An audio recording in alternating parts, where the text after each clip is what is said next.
A Europa estava à beira de amplas mudanças. Mas a esperança para a reforma parecia ter sido extinguida na estaca logo após a queima dos ossos de Wycliffe e as mortes públicas de John Huss e Jerônimo de Praga. A igreja do governo estava determinada a exterminar todos os hereges e rebeldes que ousassem expressar uma opinião diferente e assim lançavam exércitos ao país reformado da Boêmia, começando as guerras hussitas. A igreja romana se alegrou porque os hereges estavam sendo silenciados para sempre, mas esta ilusão não iria durar. A sede do povo por doutrinas iluminadoras não seria saciada. A profecia de Huss, predizendo a vinda de um cisne que não poderia ser assado, estava quase por cumprir-se. Participe conosco enquanto descobrimos as vidas heróicas daqueles que lideraram este movimento e mudaram o mundo para sempre. Essa é a história da luz desacorrentada.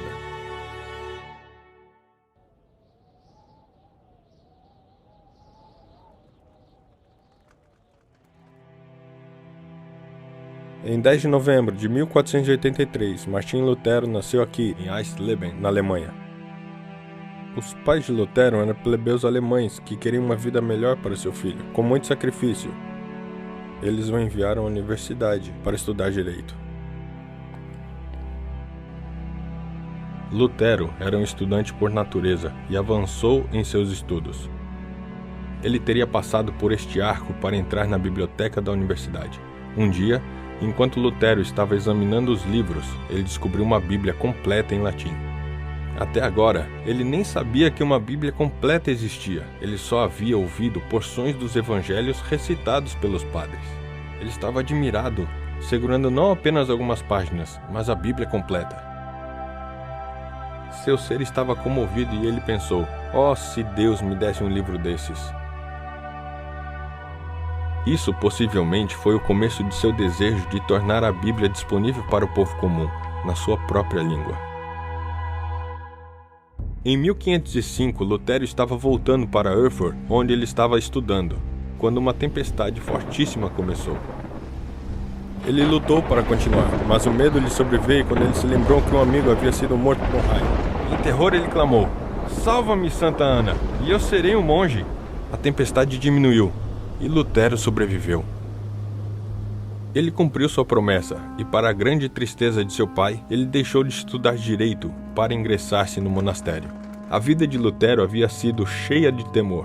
Como muitos que viviam na Idade das Trevas, ele tinha muito medo de demônios e de atividades sobrenaturais. Desesperado, ele entrou para o monastério para tentar achar paz. Quem sabe ele conseguiria encontrar descanso genuíno para sua alma. No monastério, Lutero gastava horas confessando, e quando terminava, ele começava tudo de novo. Finalmente, o seu confessor Staupitz se cansou disto. "Olha", ele falou, "se você quer que Cristo te perdoe, traga algo para ser perdoado." Ele assegurou a Lutero que seus pecados estavam perdoados e que ele poderia partir em paz, mas a mente de Lutero ainda o torturava. Um dia, quando na biblioteca, Lutero encontrou um livro contendo os sermões de João Huss. Intrigado, ele disse: "Eu não entendi por que eles queimaram um grande homem como este, que explicava a Bíblia com tanta solenidade e talento."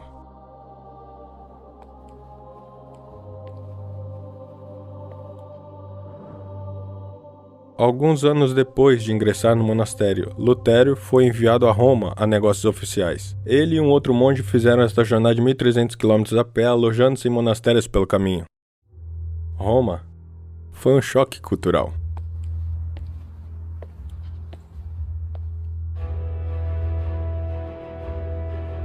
Aqui havia imensurável riqueza, luxúria e leviandade.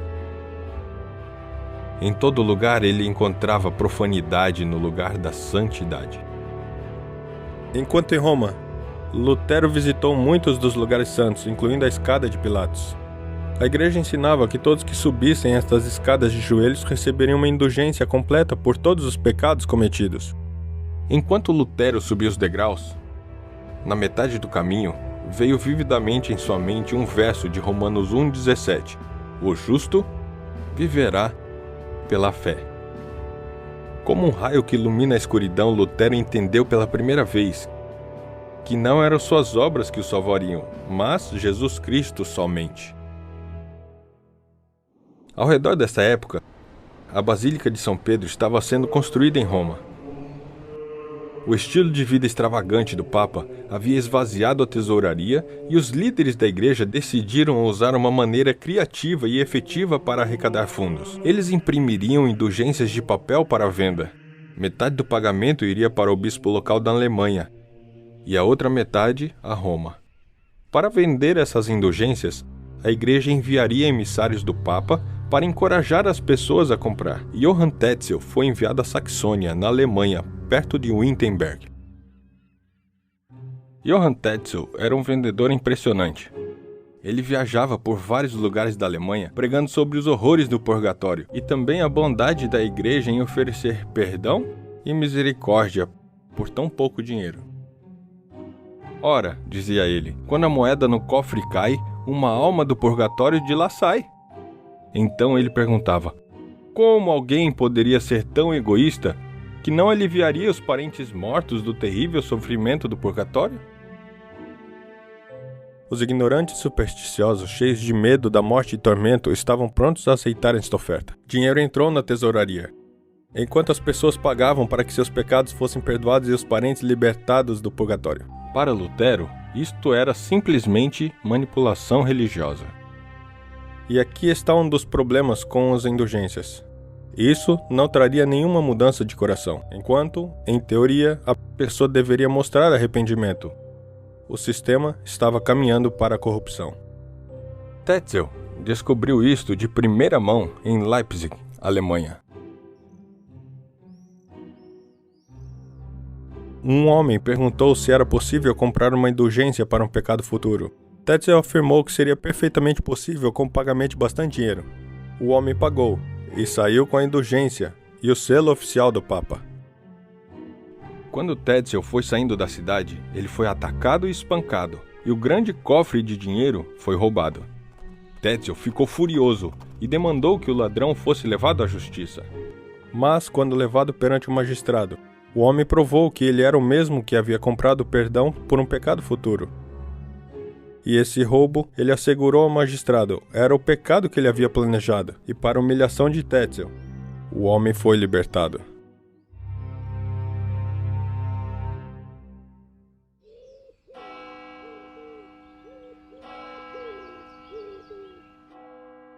A ideia de comprar perdão para pecados passados ou futuros era na mente de Lutero um abuso de origem pagã e que não era encontrado em nenhum lugar na Bíblia.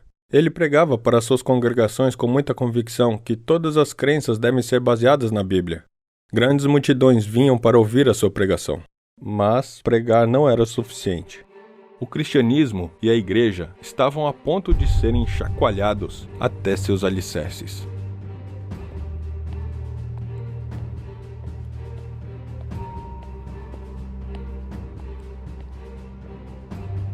Em 1517, o Duque Frederico, eleitor da Saxônia, teve um sonho incrível. Ele viu um monge pregando algo na porta de uma igreja com letras tão grandes que era possível ler de grande distância. O monge usou uma pena para escrever, e a pena tornou em uma viga que cresceu tanto que chegou a Roma, derrubando a coroa da cabeça do Papa.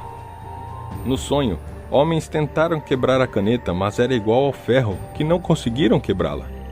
Então, ele viu outras canetas escrevendo em volta. O duque teve este sonho 3 vezes naquela noite e finalmente acordou. Manhã de 31 de outubro de 1517.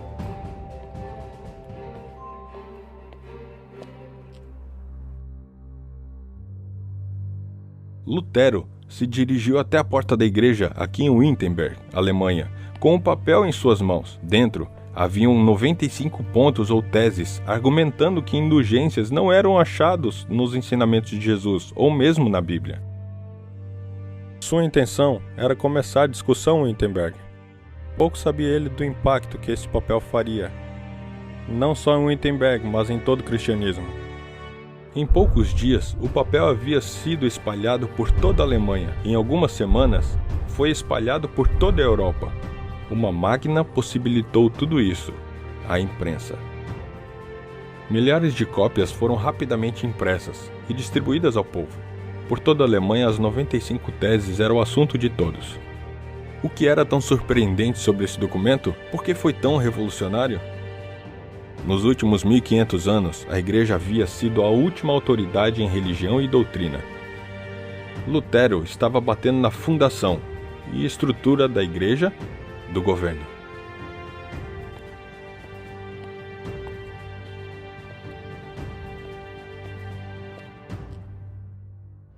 Em julho de 1519, Johann Eck debateu com Lutero para confrontar seus ensinamentos. Eck era considerado o melhor debatedor na Alemanha.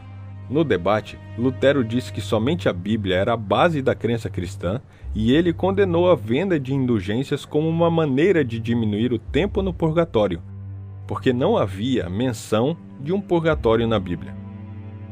Quando os teólogos viram que eles não conseguiriam fazer progresso com Lutero, o Papa enviou uma ordem, excomungando-o e mandando que seus panfletos e sermões fossem queimados. Recebendo o documento com as ordens do Papa, Lutero, juntamente com os outros professores e estudantes, vieram embaixo desta árvore e queimaram a carta de excomunhão do Papa. A batalha estava em andamento. O imperador, um devoto seguidor do Papa, chamou Lutero para vir perante sua corte em Worms, na Alemanha. Desde aquela época, o prédio foi destruído, mas este é o lugar em que Martinho Lutero esteve perante a corte. Em uma mesa à sua frente haviam todos os seus escritos. A corte demandou que ele se retratasse. Ele tremeu e, em voz baixa, pediu por mais tempo antes de dar uma resposta. Foi-lhe dado até o próximo dia. Naquela noite, ele ficou horas em oração. Parecia que o mundo inteiro estava contra ele. Finalmente a manhã chegou, e ele foi conduzido até a corte. Uma resposta foi demandada. Tudo ficou quieto quando Lutero falou. A menos que eu seja convencido pelo testemunho das Escrituras Sagradas, ou por razão evidente, porque eu não posso acreditar em nenhum Papa ou Concílio, porque está evidente que eles erram e se contradizem. Eu me considero convicto pelo testemunho das Escrituras Sagradas, que é a minha base. Minha consciência está cativa à palavra de Deus. Então, eu não posso e não vou me retratar, porque agindo contra a consciência não é seguro, nem prudente. Deus me ajude. Amém. Eu posso imaginar o silêncio na corte. Um homem, confiando corajosamente na autoridade da Bíblia, contra os homens mais poderosos da terra. A sua maneira corajosa impressionou muitos dos que estavam presentes, mas suas ideias recaíam sobre os ouvidos surdos da liderança da igreja. Lutero foi declarado fora da lei. Seus acusadores pressionaram o imperador a prender Lutero ali mesmo.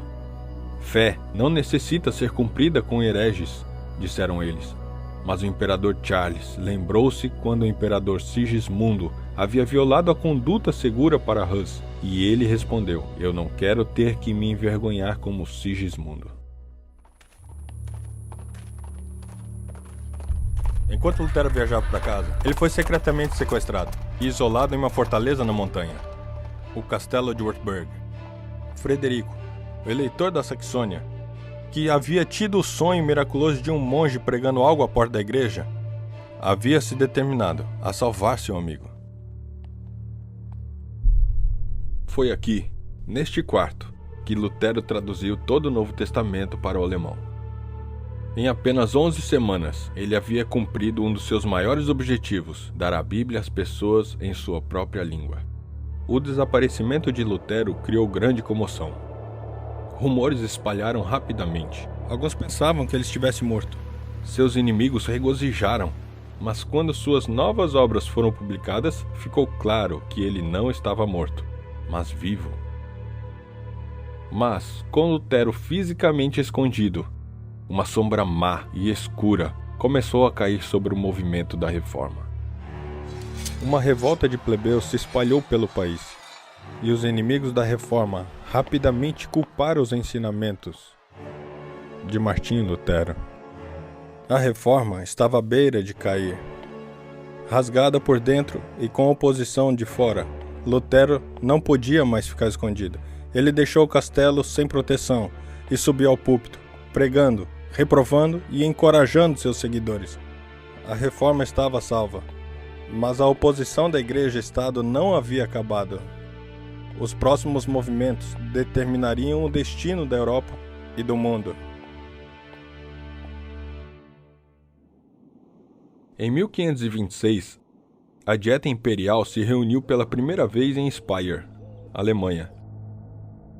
Os líderes de todo o país se reuniram aqui na Catedral de Speyer para discutir decisões importantes, uma das quais era sobre o avanço da reforma. O imperador Charles V sabia que haveria de andar em uma linha muito delicada. Ele, juntamente com a Igreja-Estado, estava ansioso para apagar a heresia reformada. Mas também sabia que alguns dos príncipes estavam querendo liberdade para praticar a religião como suas consciências ordenavam. A nova reforma estava balançando.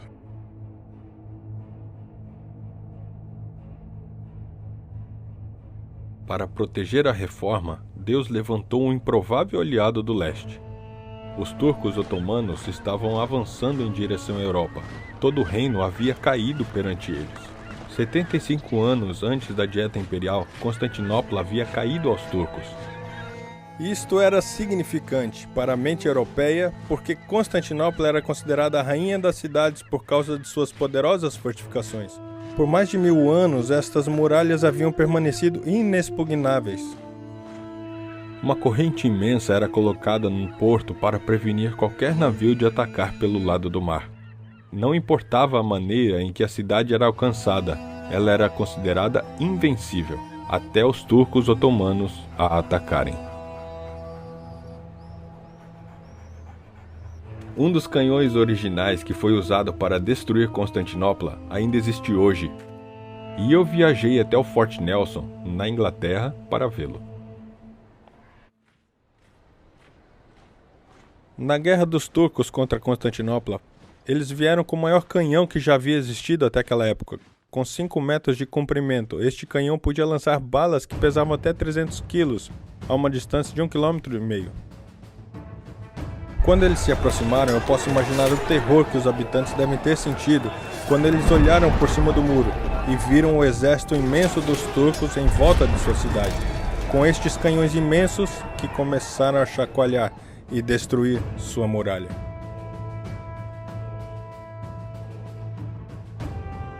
Mesmo agora, enquanto a dieta estava acontecendo, os turcos estavam avançando ao norte e já estavam às portas do Império de Charles V. Na Batalha de Mohacs, o exército húngaro havia sido destruído.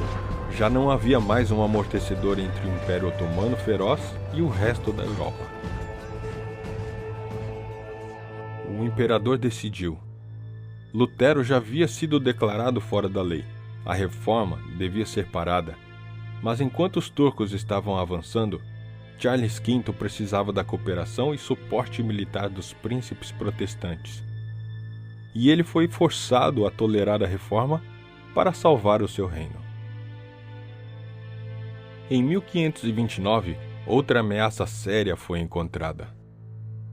A dieta reuniu-se novamente e uma lei foi proposta que permitiria às áreas reformadas a permanecerem reformadas, mas seria proibido o avanço de doutrinas bíblicas para outras áreas. Enquanto na superfície isso parecia uma autorização, os líderes da reforma reconheceram que se a verdade não pudesse ser espalhada, ela morreria. Muitos alemães, mesmo aqueles que estavam sob príncipes católicos, haviam aceitado a reforma. Se essas restrições fossem implementadas, a guerra civil estaria iminente.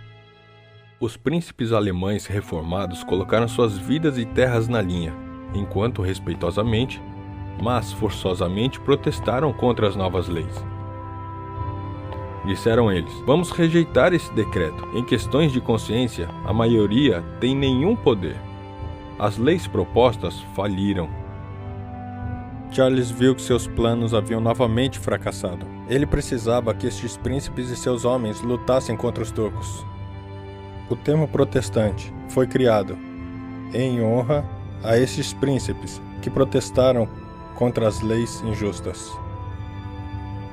Novamente, por uma fonte não esperada, a reforma foi protegida. Se os turcos muçulmanos não houvessem pressionado do Oriente, a reforma teria sido esmagada. Mesmo que o avanço dos turcos houvesse sido testado durante a invasão de Viena em 1529, a presença contínua deles distraía os exércitos, permitindo que a chama instável da reforma crescesse até se tornar um fogo estável. Na Inglaterra, outro gigante da fé estava levantando nos anos 1500. Este homem iria mudar a língua e a religião inglesa tão significativamente, mais do que provavelmente qualquer outro homem. Seu nome era William Tyndale. Em 1494, Tyndale nasceu aqui em Gloucestershire, na Inglaterra, em uma área dominada pela indústria de lã. Ele cresceu com fazendeiros e tecelões. Foi este começo humilde que preparou o alicerce para o seu sucesso no futuro. Ele estudou na Universidade de Oxford, onde obteve uma das melhores educações de seu tempo. Tyndale voltou para Gloucestershire e trabalhou como tutor para a família Walsh. Seu patrão regularmente convidava os líderes da cidade para sua casa, e Tyndale amava sentar-se com eles e discutir sobre as novas ideias que estavam sendo espalhadas pela Europa. Uma tarde, enquanto sentado com um grupo de monges, alguém falou que seria melhor ter as leis do Papa do que a Bíblia. Tyndale ficou chocado. Ele rapidamente respondeu: eu resisto ao Papa e a todas as suas leis. Se Deus preservar minha vida, em alguns anos, eu traduzirei a Bíblia para o inglês, para que o menino do arado saiba mais sobre as Escrituras do que você. Mas poucos sabiam eles que Tyndale, um filho humilde de um fazendeiro, estava destinado a moldar a língua inglesa provavelmente mais do que qualquer outro. Depois da queda de Constantinopla, documentos começaram a ir para o oeste com as pessoas que estavam fugindo dos turcos aos quais avançavam. Quando esses manuscritos chegaram na Europa Ocidental, houve um interesse renovado nas línguas grega e hebraica. Teólogos queriam ler a Bíblia na língua original. Um deles, Erasmo, compilou várias versões do Novo Testamento grego. Ele publicou isto como um só Novo Testamento, contendo grego e latim lado a lado. Isto foi valioso para Tyndale enquanto ele traduzia a Bíblia para o inglês. Enquanto Tyndale continuou a estudar e traduzir a Bíblia, a tensão com as autoridades religiosas locais aumentou, e para evitar de ser chamado de herege, Tyndale fugiu para Londres, onde esperava ganhar permissão para publicar uma Bíblia em inglês. Em Londres, ele pediu a Tunstall, que era bispo de Durham, a permissão para a publicação de sua Bíblia. Mas Tunstall acreditava que a Bíblia não deveria ser traduzida na língua do povo. Ele deixou isto claro a Tyndale que sua Bíblia não era bem-vinda em Londres. E ele fechou todas as outras portas para a publicação também. Com permissão legal negada, Tyndale decidiu fazer isso secretamente. Em pouco tempo, ele embarcou em um navio e deixou a Inglaterra para nunca mais retornar. Ele provavelmente sabia que isto faria um homem caçado pelo resto de sua vida. Quando chegou à Europa, Tyndale trabalhava constantemente traduzindo por longas horas cada dia e em um perigo contínuo de ser capturado. Em 1525, ele completou o Novo Testamento e começou a impressão de 3.000 cópias em Cologne. Desafortunadamente, o lugar onde sua Bíblia estava sendo impressa foi invadido e Tyndale escapou por pouco. Conseguindo salvar algumas páginas de sua tradução, ele viajou até a cidade de Worms para acabar de traduzir. Finalmente ele conseguiu imprimir. Sua Bíblia, mesmo sendo cara, foi um best-seller instantâneo. Demorava mais de 11 meses para copiar a Bíblia à mão. Com a invenção da imprensa, agora a Bíblia poderia ser produzida em uma questão de dias. Logo, para a angústia das autoridades, o Novo Testamento de Tyndale começou a aparecer na Inglaterra. Comerciantes os estavam contrabandeando em containers cheios de comida e lã. Mesmo sendo caro, as pessoas compravam logo que estivesse disponível. Ele era pequeno e caberia facilmente no seu bolso. Isto era importante, porque com a Bíblia vinha o risco de perder a vida. A Igreja-Estado, em uma tentativa desesperada para manter a Bíblia de Tyndale fora das mãos do povo, comprou centenas de cópias e as trouxeram aqui para a Catedral de São Paulo, em Londres, para serem queimadas. Mas o dinheiro destas compras foi enviado a Tyndale, que utilizou-os para imprimir mais Bíblias.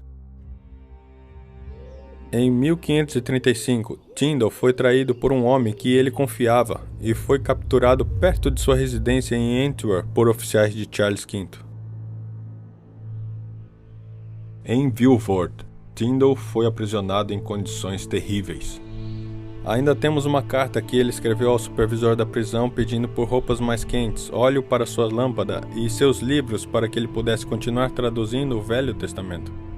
Finalmente, depois de 15 meses de aprisionamento, ele foi levado de sua cela para ser queimado.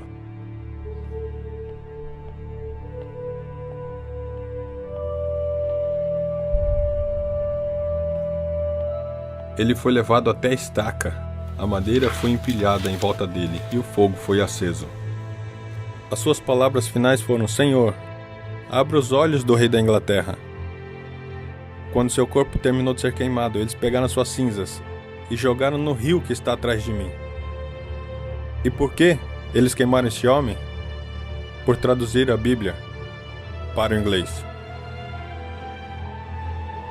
Depois de 4 anos, a oração que Tyndale havia feito quando estava morrendo foi respondida. Na Inglaterra, Miles Coverdale conseguiu imprimir a Bíblia Coverdale, baseada quase completamente na tradução de Tyndale. Em 1539, o rei Henrique VIII autorizou a publicação da Grande Bíblia, a primeira Bíblia autorizada na história inglesa. Em 1611, a versão King James, a Bíblia mais famosa de todos os tempos, foi publicada. Mais de 84% do Novo Testamento King James é o trabalho de Tyndale. 75% dos livros do Antigo Testamento que Tyndale conseguiu traduzir foram diretamente à versão King James. A vida estava nele, e a vida era a luz dos homens. A luz resplandece nas trevas, e as trevas não prevalecerão contra ele.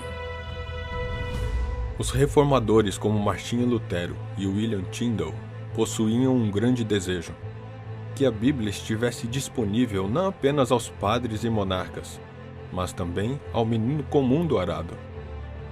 As sombras da Idade das Trevas desapareciam, enquanto as pessoas liam a Bíblia por si mesmas.